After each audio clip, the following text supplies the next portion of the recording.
Like the stillness in the wind before the hurricane begins, the hour that the ship comes in. We change each other's lives and outlooks and music and careers.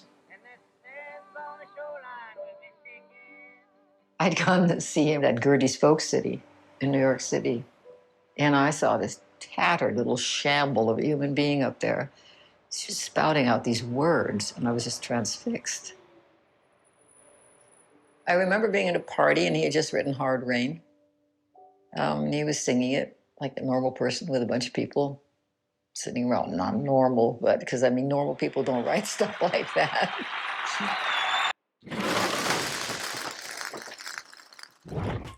All right, are we all set? Any questions? I'm vertical. I appear vertically on mine. Does that matter for you? Is that no? Because you appear horizontally here on ours at the moment. Okay. Good. This was not easy. Sorry, you guys. Don't know what it is, but it's going to be the best interview. All right. Hi, I'm Chuck Braverman. This is another episode of Westdoc Online.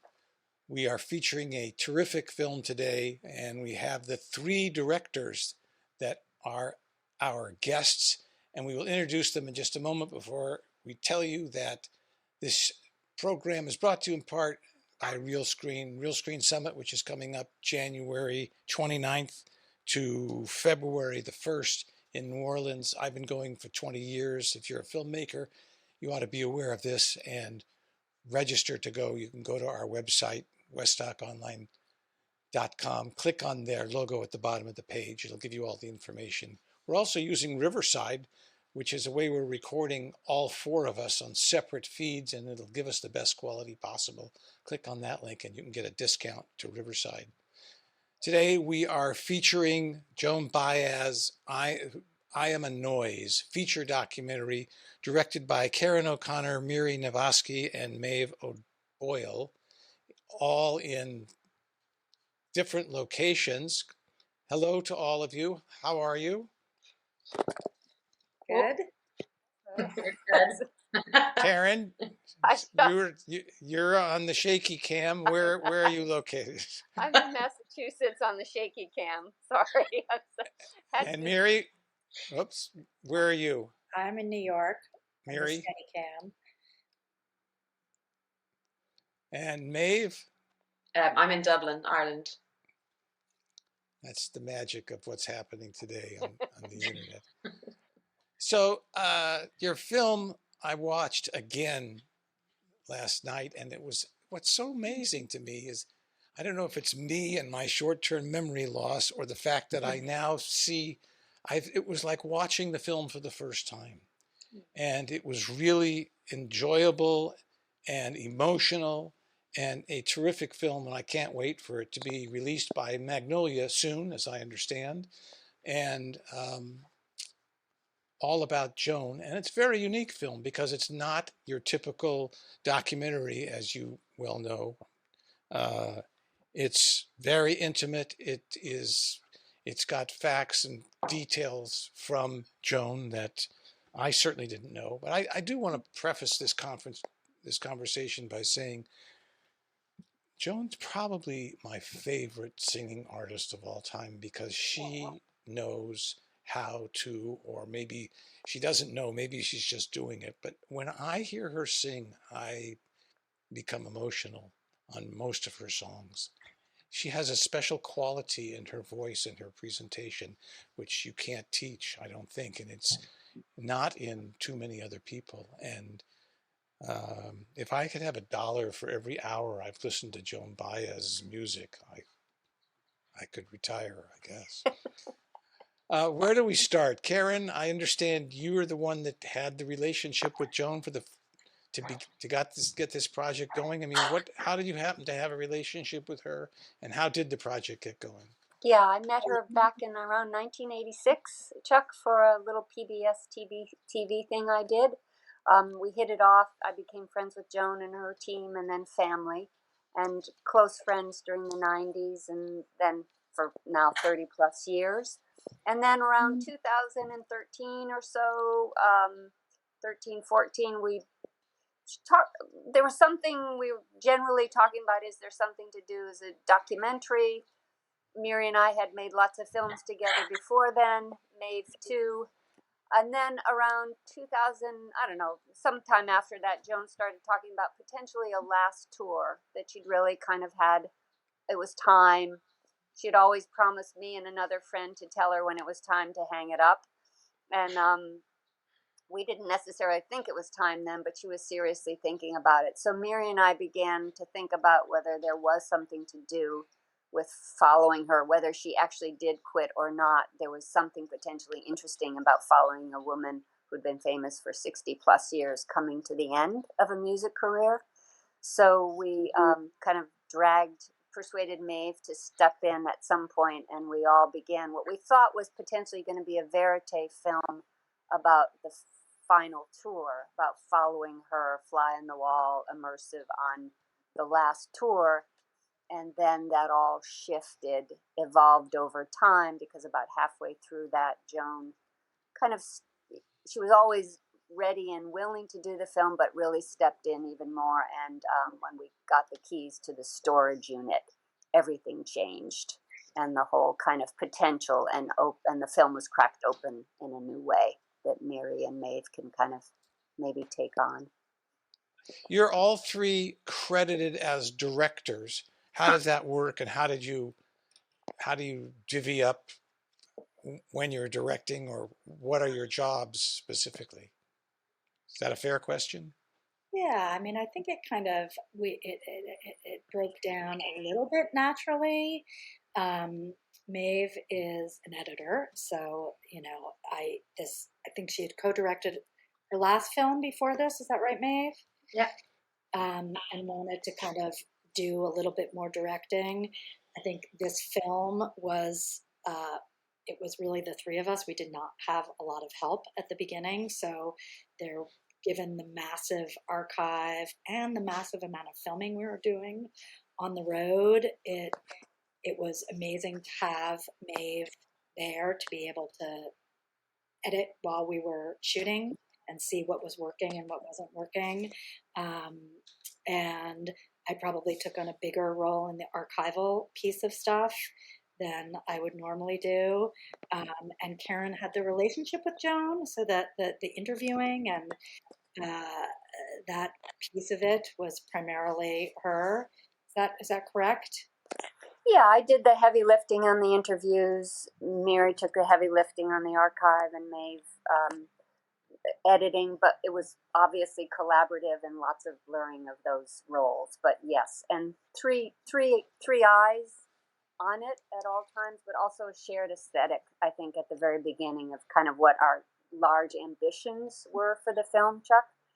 In that way, looking to do something that wasn't a kind of conventional biopic, but both not quite sure what that was going to be, but all of us looking to do something that was kind of that turned that convention on its head a little bit. And I think Maeve and I probably had more distance than Karen from Joan. I think Karen had the closeness, which we could never have done a film without. But I also think there was a distance that was helpful to not know everything about Joan, and I didn't have beyond my parents a long history of I didn't know everything about Joan's life. So yeah, I think that generational difference was actually kind of interesting. There were things that I thought everybody would know potentially in the structuring of the film, and then MIRI and MAEVE, who are much younger, would say, wait a second, not necessarily, that's new to us. So I think that was also invaluable along the way. Let's take a look at the trailer right now. Very well, money. Very well.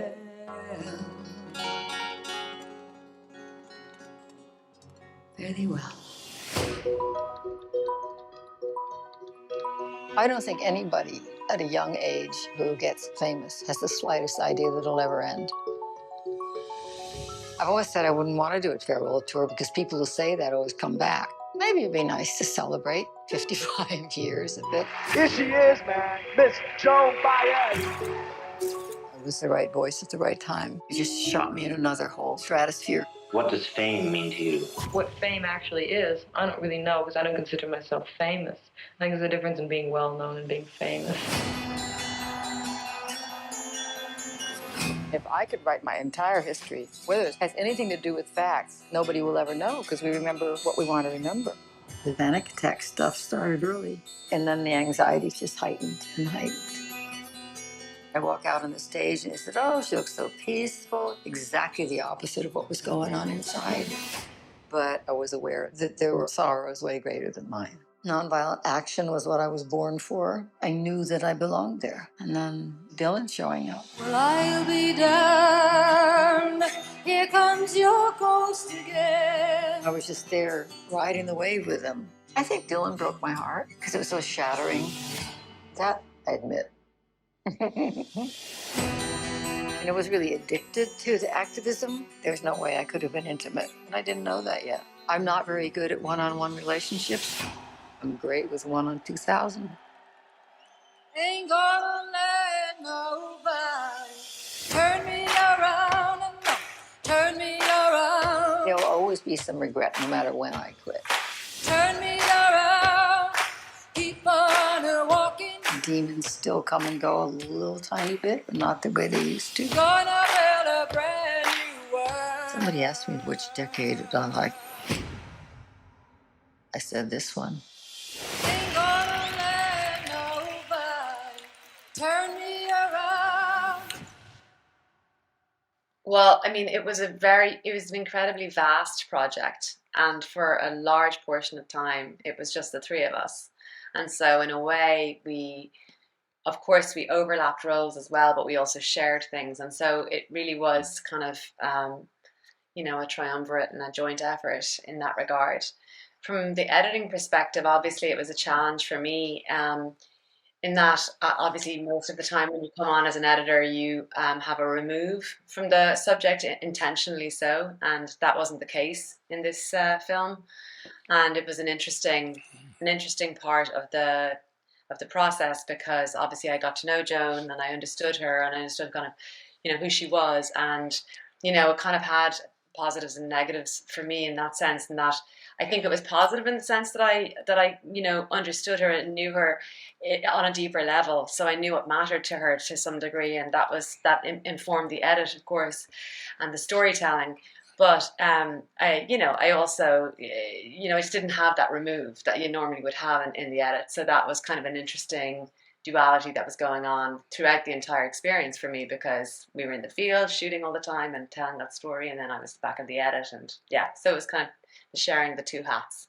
I think in a way that was a big disadvantage, because one of the great advantages I think of having an editor back in the editing room is they're not affected by how long the hike was to get to the top of the mountain, or how hot the room was, or any of that stuff. They're only seeing what's on the picture. And here, you were there also, right? Which is, well, it's an interesting thing. Yeah, like sure. I mean, you could totally see it as that way. I mean, I saw it in two different ways, but it was like, very humbling, to be honest. I mean, I'd only co-directed one other film prior to that, and of course I was sitting there, used to sitting in the edit room giving out about what happened and why they didn't do this, and then suddenly I was there, and of course nothing goes exactly as you plan it, and the whole thing goes off the rails, or whatever that is. And here I was witnessing that myself and having to try and fix it myself, or whatever that was. So it was very interesting from that perspective, but absolutely very humbling. But I also think you maintained, I have to say, Maeve was ready to throw things out. Like I think the editor self is in her. She's cut. It's part of my DNA. It didn't seem to impact her that much. Toss your babies, or whatever the saying is. Yeah. So if it was the three of you starting out, I'm curious as to how was this financed, and how could you do a budget at that? Just to be clear, it wasn't three of us all the time.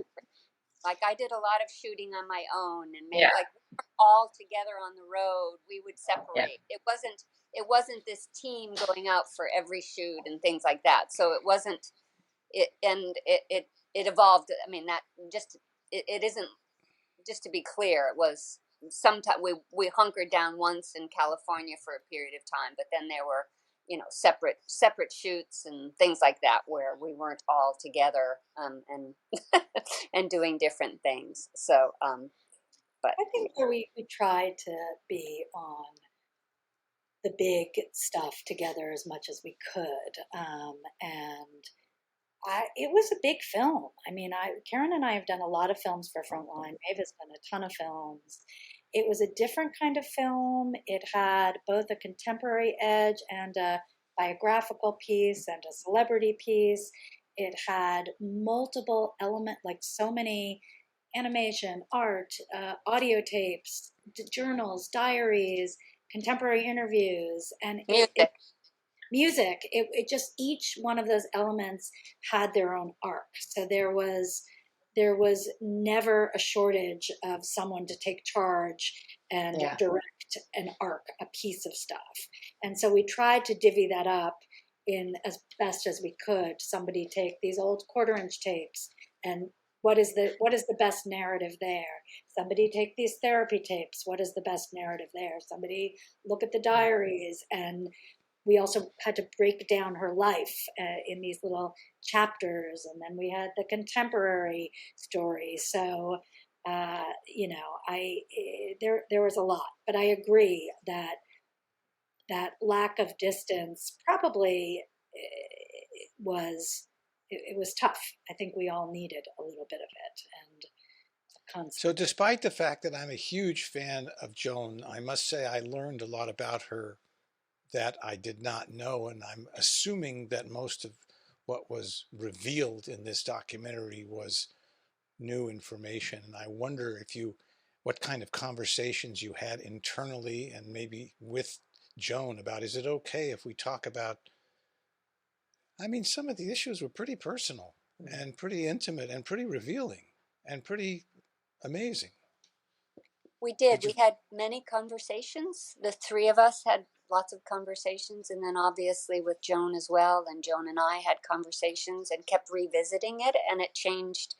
That too evolved over time. The deeper we were in, the deeper Joan was in as well, and kind of there was a stage to all of it in some ways.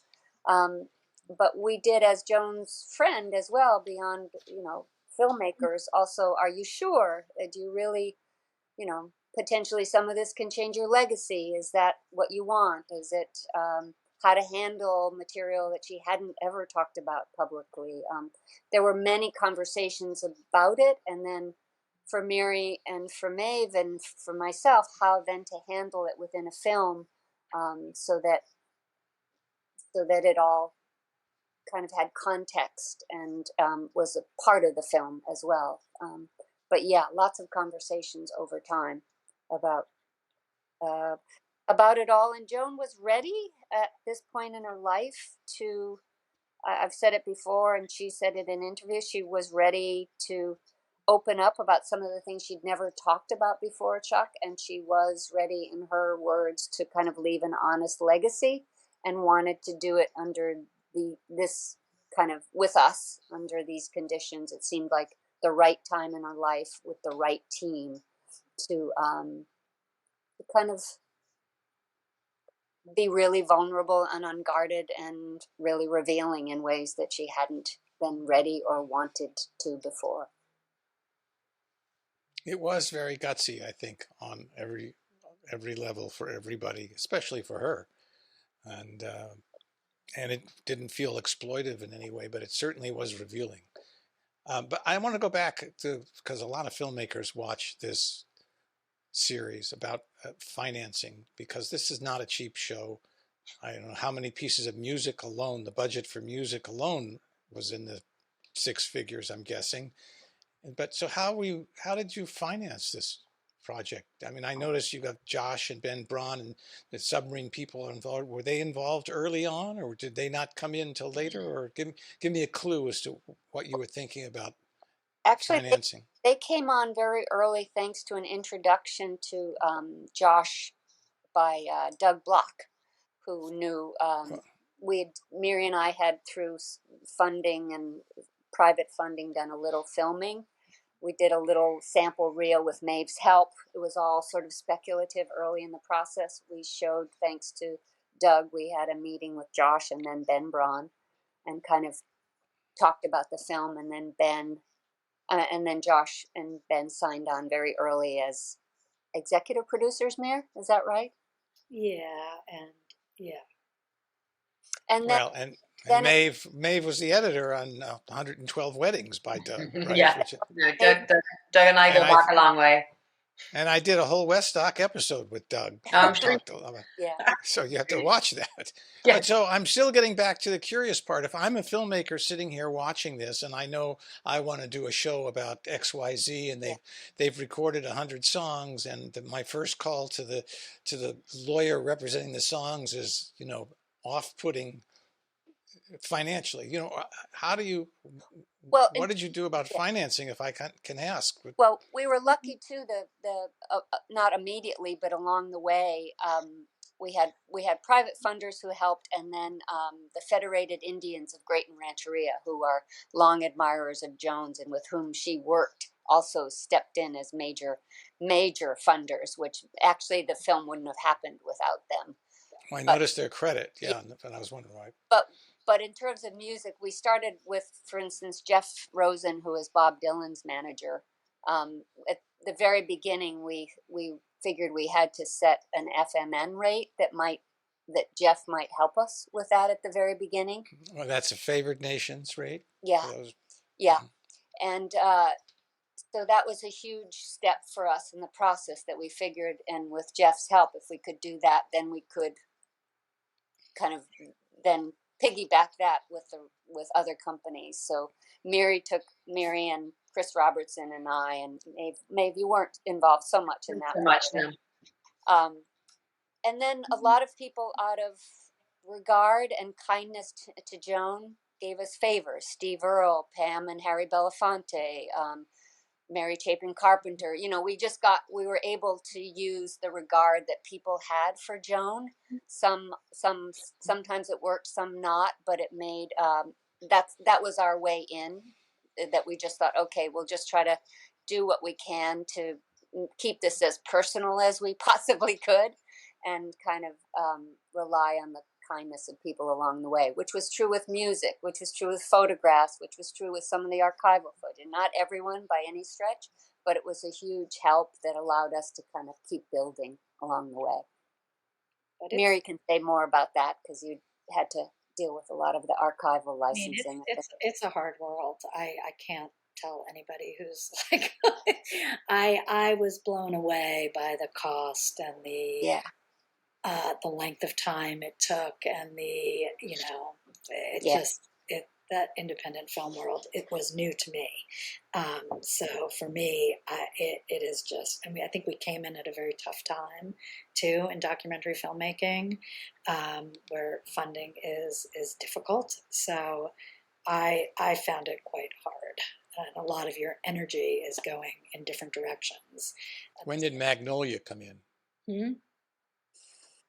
Magnolia months ago, but not until we completed the film. Not until they came through the festival route. And is it a fair question to ask, is this set on some streamer after theatrical release? Yes. At the end, it's released theatrically October 6th in New York. Its premiere the 13th nationwide theatrically, and then November 21st it goes on to VOD. 6th in New York, 13th nationwide, and then streamer the end of November. How long have you been working on this film from the time you said, hey, let's make a movie about Joan? Well, the first little filming we did, which was just to see what was there, some 2013, but then we really stopped. MIRI, Maeve, and I made a film for Frontline on transgender kids, and then we circled back to it 2017.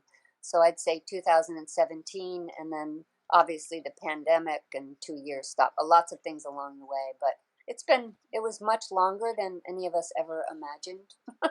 But yeah, I mean, when we first filmed, she was thinking about a final tour maybe, but it wasn't at all that we thought maybe that process, the decision to do it, was going to be more. Because that's kind of the in a way the spine is that is the final tour. But I know, you know, you very cleverly intercut from past to present to past.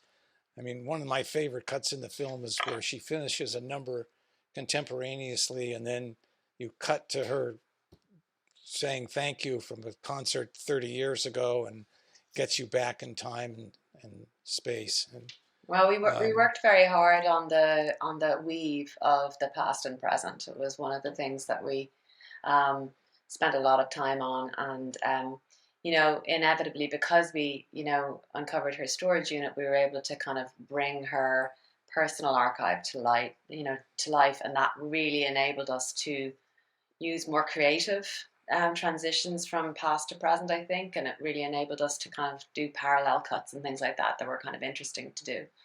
So that was something that was kind of rich in terms of her archive. And then when we found, MIRI talked about it, when we found in the archive the audio tapes, you know, Joan sent these letters home. Her letters were actually, she had a little portable tape recorder, and she would send letters home, quote, audio letters home. And when we heard those for the first time, that really shifted how we would kind of handle the past, because you had her 21 years old sending a letter home to Mumsy and Popsy about heading to the March on Washington. And so and this 21-year-old's voice, or MIRI talks about hearing her, you know, I want to start a peace movement, and that kind of youthful confidence and optimism. And so we had a way to represent who she was at the time, rather than just in an interview talking about it. And so there was something about this original source material that really enabled us, as Maeve said, to think about weaving it in a way that would stay immersive and intimate, so that you'd hear her, but you'd hear her at, you know, 21 years old or 18 or whatever it might be, but still feel like you were inside with her, even in the historical shifts. Yeah, like it was almost kind of like time travel between the present and the past, but you're still kind of in the present, in the past, if you know what I mean. So that it's kind of, if you know what I mean, it's kind of running parallel. That was kind of the idea. So that you're just, it's not in hindsight. You're witnessing it as it goes, you know, and that was something that we all really wanted to do, and we were all really on board with working with. The material lent itself to that. That's the point, as Karen said about the audio tapes and all the other layers, the artwork, the quarter inches, all the home movies that her dad shot, and the letters that our mom kept. You know, it was vast and rich, and it was a real, you know, it enabled us to do all those kinds of layering that we're talking about. The stuff with Dylan is remarkable, isn't it? I mean, it's just it's shocking to see them together as children, right? Mm-hmm. And I say children because what were they, 22 or something like that? I mean, the two of them. I mean, Dylan looks like he's not out of high school yet. Bobby down here? I was just stoned on that talent. Bobby.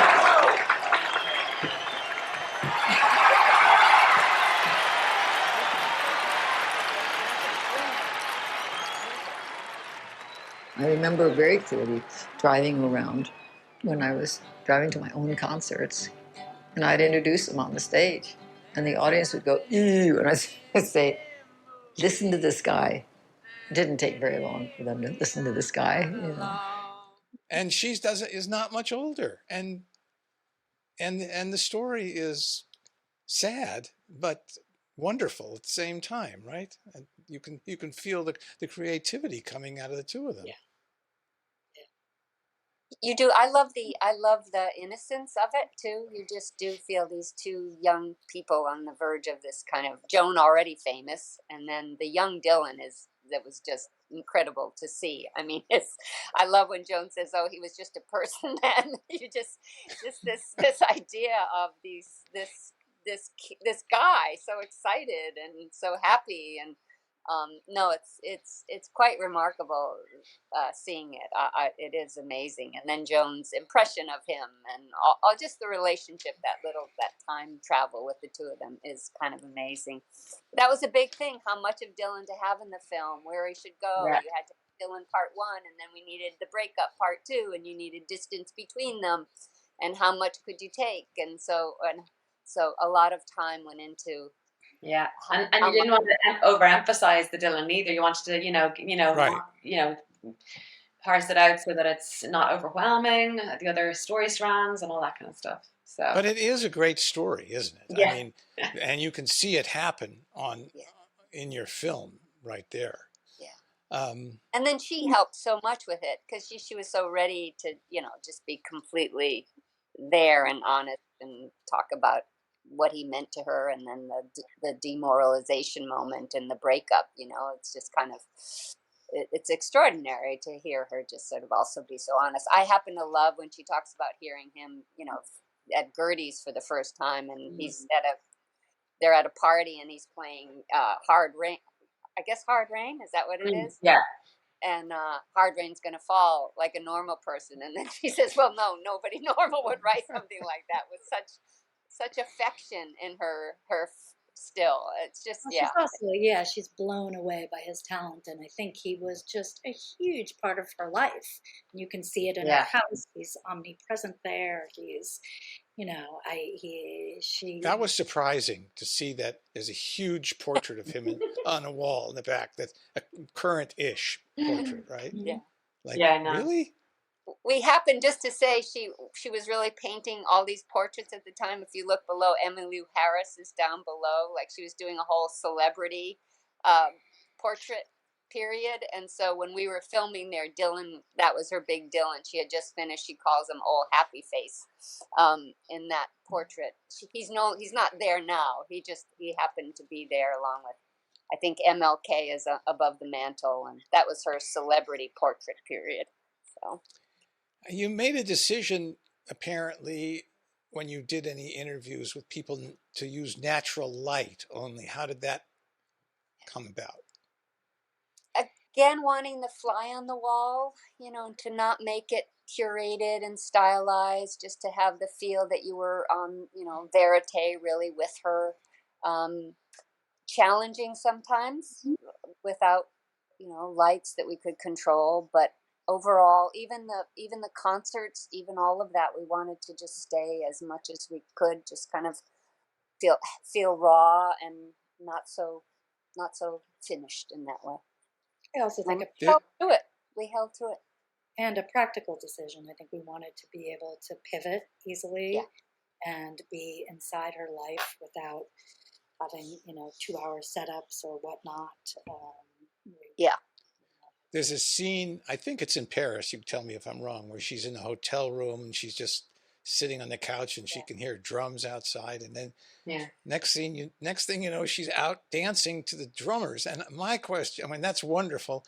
My question is, did they know who she was?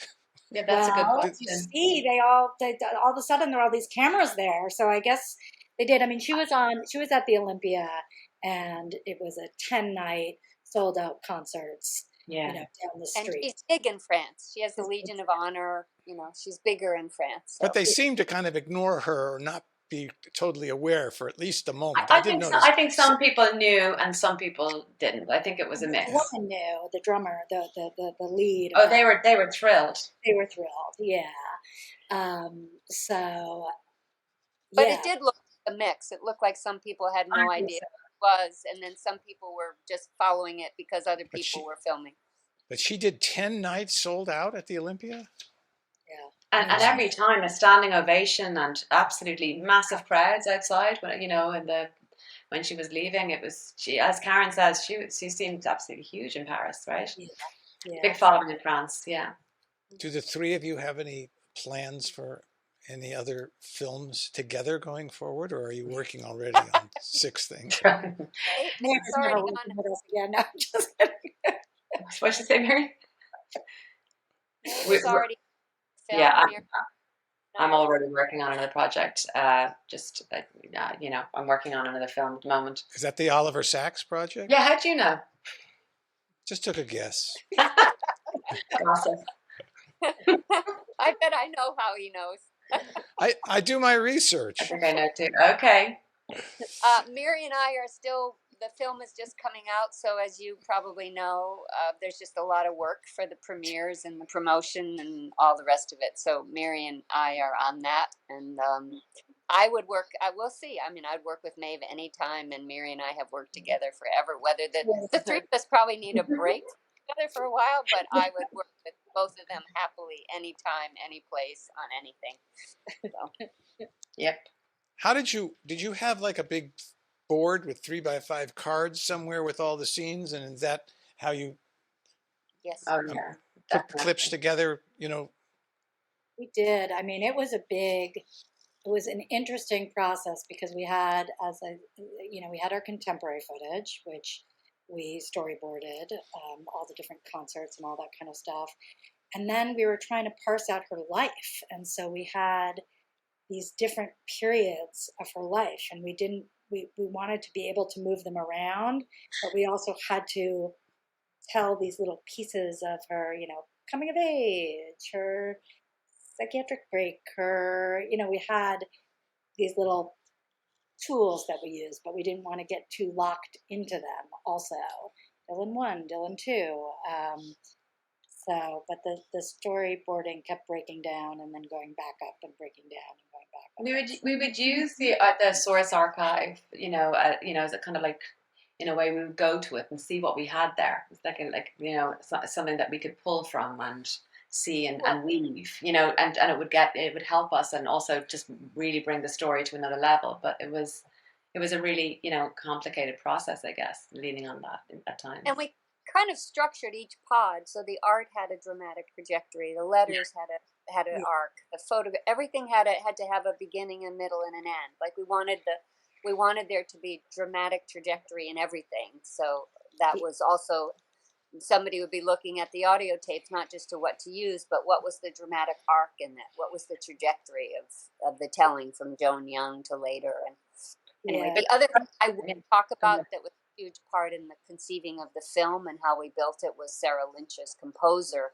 The music itself was a huge part of, obviously, the creative team, but Connor O'Boyle and the graphics and Sarah and the music and the animation, the kind of Irish creative contingent was a huge part of the film coming alive in another way for us as well. And that was everything that was a really fun part because, it's like painting a picture. You've got the core structure, and then the creative team come in and kind of really raise it to the next level.